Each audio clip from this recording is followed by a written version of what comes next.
Vamos a estar conversando a partir de este momento con el periodista cultural, de televisión, de radio, de todo, Jaime Clara. Este libro del que hablábamos hoy, Sin Red, es su cuarto libro de relatos. Vamos a repasar brevemente. La terrible presión de la nada se publicó en el 2015, Medias verdades en el 2017, En la larga noche en el 2021, también en el 2018, antes del 2021, publicó en poesía Otra forma de silencio. También tiene libros de caricatura. Ustedes saben, las caricaturas de Jaime Clara son archiconocidas y ahora llega este 2023 Sin Red, Relatos, que fue presentado en la Feria Internacional del Libro junto a Jorge Bafico. Luego hubo otra presentación y ahora se viene otra. Pero ya vamos a hablar de todo eso con Jaime. Jaime, bienvenido. ¿Cómo estás? Gracias por la invitación. Un placer recibirte. Te estaba, bueno, primero haciendo como una devolución rápida, que lo digo sinceramente, me viene gustando muchísimo el libro. Gracias. Hay una serie de cuentos que son como... Bueno, es lo que tiene el cuento, ¿no? Cuando el cuento es perfecto, ¿no? No sé si perfecto, pero por lo menos condensar lo que querés contarlo, condensarlo en el espacio breve que tenés. Sí. Que es la diferencia a veces con la novela, que siempre se dice que es algo de más largo aliento, y entonces, como en el cine a veces nos ha pasado de decir... Cuando contás una película ahí, le sobra media hora, ¿no? O una novela, decir, le sobran 200 páginas, debe ser terrible para un creador que le digan eso. Sí. En el cuento no te puede sobrar nada por el espacio reducido. Y bueno, si se logra contar o pretender contar en ese espacio reducido, lograr el objetivo, yo me quedo súper contento. Contame un poco, Jaime, de dónde sale esta producción de este libro Sin Red, que además es el nombre del primero de los relatos. Exacto. Que está dedicado, inspirado en la historia real de un trapecista que yo no conocía. Está buenísimo que no solo trae de un libro. Yo tampoco. El tema es así. Yo sabía que integraba el plan editorial de Planeta con un libro de relatos. Y bueno, mis horarios son un poco complicados en la vida. Los que te escuchamos sabemos, además. Además me gusta porque siempre dicen, qué difícil es encontrarte a vos. Digo, si hay alguien que es fácil de ubicar porque se sabe dónde estoy, soy yo. O sea que, pero bueno, es difícil de articular. Sos de Truman Show. Entonces lo que hago es, en el tiempo, en caminatas, escucho mucha radio, trato de leer todo lo que puedo. Nos pasa que cada cosa que se nos pasa por delante de los ojos, buscamos siempre un dato o algo que nos sirva para una nota o un comentario. Yo escucho mucha radio, ahora la posibilidad de, en las caminatas, escuchar mucha radio del exterior, y ahí uno se encuentra algún dato, alguna historia, como por ejemplo la de Cart Valenda, un fulambulista, que son los señores que caminan por la cuerda floja, y entonces dije, bueno, primero no sabía que se le decía funambulismo a ese arte, que era antiquísimo, en el mundo del entretenimiento, de los circos, y un señor que venía de una familia, de equilibristas. Bueno, ahí, por ejemplo, entonces anoté su nombre y ahí quedó en el celular, que cuando yo camino escuchando, celular, esas anotaciones que uno hace. Ahí. Cuando ya me apretaron en la editorial para mirá que hay que entregar en tal fecha, bueno, ahí pedí licencia en la radio y en cuerpo y alma dedicado a escribir todos esos relatos que ya tenían temas, como en este caso de Valenda, o ya en mi cabeza ya estaba el tema, la historia o la anécdota. Yo trato, cada vez que se me va ocurriendo algo, de ir anotándolo.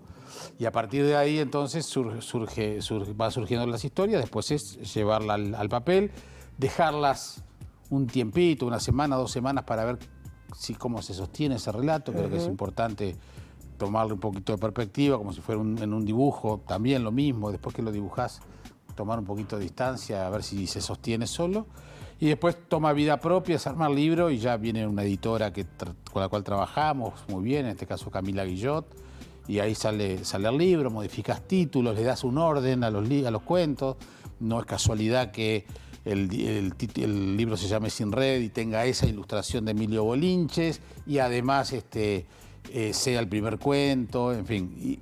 Y a mí la historia del equilibrista lo terminé insertando en una historia que puede ser muy personal, de alguna situación que nos puede haber pasado a cualquiera de nosotros, de una familia que pierde al padre y hay que arreglar las cosas que ese fallecido deja. Cuando abrí el libro y empecé a leerlo, hace muy poco murió mi mamá y me pasó exactamente eso, y fue brutal, ¿no? Uno se siente como un ¿no? Como estás invadiendo un espacio un invasor, personal, íntimo. Y de esta foto, ¿y quién es? ¿Y por qué la conserva? Y este llaverito, y bueno, no tenés entonces yo en realidad mi intención era la historia de Valenda. Bueno, ¿cómo entra la historia de Valenda en otra historia? Porque la historia de Valenda en sí mismo no le interesa a nadie, o en un libro de está relatos. Buenísima, pero claro, viene a cuenta de qué. Había que insertarla. Claro, y bueno, me ocurrió esa, que es una situación que le puede pasar a cualquiera. Y bueno, creo que tiene un desenlace muy Valenda. Total. Está buenísimo ese cuento, está buenísimo que le dé el nombre al libro. Y ahora que decís, bueno, en realidad pensé cómo encajar esa historia en una historia que nos podría pasar a todos. Uno cuando va leyendo los relatos, de alguna manera piensa que son autobiográficos o autorreferenciales. Yo sé que no, pero no sé si hay algo de eso también. Yo he repetido en esto de las presentaciones y las entrevistas una frase que creo que es de Miguel de Unamuno, que dice: hablo de mí porque es el que tengo más a mano. Uno, digamos, las historias, la forma de contarlas, de escribir, inclusive cuando hacemos periodismo, todo está por el tamiz personal. Las preguntas que tú estás haciendo están teñidas, y lo digo como algo positivo, por tu impronta. Me acabas de dar un dato tuyo personal para contextualizar un dato de esta charla que estamos teniendo. Entonces, muchas cosas pueden estar a mi alrededor. No es relevante que el lector lo sepa. Claro. También me gusta jugar con la ambigüedad. Pero es que le da una cosa muy personal, es como en ese relato que vos, por ejemplo, decís, salgo a las 3 de la mañana o a las 4 de la mañana a trabajar, y bueno, entonces Jaime Clara. Pero ese señor trabaja en una oficina. Exacto. Y no sé, ¿no?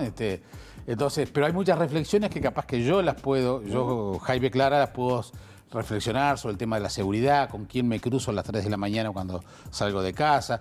Me gusta jugar con esa ambigüedad también. No es autoficción, que está muy de moda, porque no sé si todavía soy capaz de redactar en clave autoficción. Hay aquí autores que la manejan muy bien, Sergio Blanco, por ejemplo, y tampoco me interesa especialmente. No necesariamente es un camino que tengas por qué agarrar, ¿no? No es un destino. Pero hay sí una ambigüedad que forma parte de De hecho, en el libro anterior hay dos relatos vinculados, dos relatos importantes en el libro, largos, que tienen que ver con la radio y no necesariamente son con mi experiencia.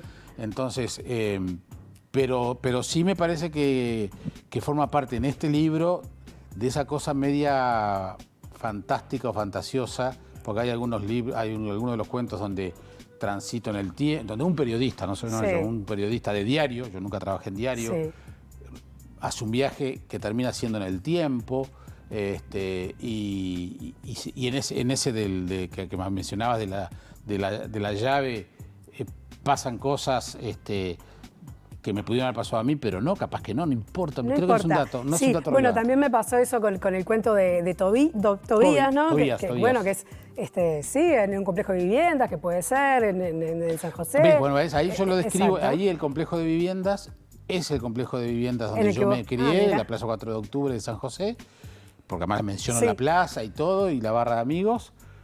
Pero la anécdota no importa la anécdota. Claro. Porque le da cierta verosimilitud al relato también. Sí, totalmente. Y hablando de verosimilitud, también pasa mucho con el cuento que de alguna manera homenajea al padre Cacho. Homenajea por... Sí. Bueno, ese relato... ¿Cómo surge ese relato? Es estrictamente verdad. Es el único cuento que es exactamente verdad. ¿Eso le sucedió a alguien o a tu hermana? A mi hermana, la menor. ¿Le sucedió a tu hermana? Cortázar le diría a mi hermana la del medio y mi hermana la menor. Y me pareció que había un relato ahí, porque toda la construcción que hace mi hermana sobre un objeto que perteneció al padre Cacho, mi hermana Mercedes hizo la biografía del padre Cacho, tiene un libro que además ahora se va a reeditar, dicho sea de paso, la biografía del padre Cacho, estuvo viviendo en la comunidad del padre Cacho, si bien no lo conoció personalmente, pero bueno, tiene un objeto muy preciado que perteneció a Cacho. Y todo eso que gira en torno a ese objeto sucedió de verdad. Y Mercedes intelectualizó, resolvió mentalmente todo ese hecho de una manera que yo la admiro. Creo que lo hizo muy bien para que ese hecho no le doliera, no se sintiera culpable. y me parecía que era digno de ser contado. Que no lo vamos a por eso contar no estoy dando justamente detalles, por eso no estoy dando detalles. Sí. Pero bueno, pretendía hacer eso. Es el único que digo que es verdad 100%. Jaime, una de las me resulta como muy interesante en tu escritura eso de que son pequeñas historias, ¿no? Y que tiene algo capaz que como de crónica periodística. ¿Cuánto hay de periodista en los relatos? ¿Cómo se mezclan esos personajes? ¿Que sos vos mismo? Personajes no, personas. Sí. Que sos vos mismo. Personas que ahí se transforman en personajes. Sí. Mencionabas que la presentación en la Feria del Libro la hizo Jorge Bafico, psicólogo, psicoanalista. Yo nunca fui al psicólogo, pero bueno, se ve que aproveché esas instancias para que Jorge me psicoanalizara. Claro. Es un muy buen amigo, presentó mi primer libro hace muchos años y ahora este. Y Jorge, en la presentación en la Feria del Libro hace unas semanas, planteó la tensión entre el periodista y el escritor. Porque yo le decía que era un periodista porque él me escuchó alguna vez decir que yo soy un periodista que escribe y no un escritor. Entonces su presentación se dedicó a insistir en que si soy o no escritor. Y yo sí reconozco, porque ese fue un problema de trabajo, pero muy bien resuelto por la editora en conjunto, es que a la hora de escribir el periodista le quiere ganar al escritor.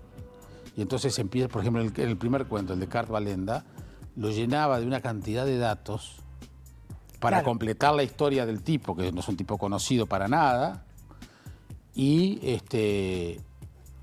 después no, en realidad al relato, al cuento, o sea, a la literatura no le aportaba nada. Estaba sobrecargado de datos. De datos claro. que al revés te entreveraban en el medio de la historia. Claro. Lo que decíamos al comienzo, no podés perder el objeto de la historia que estás contando, por más que sea una historia dentro de otra historia.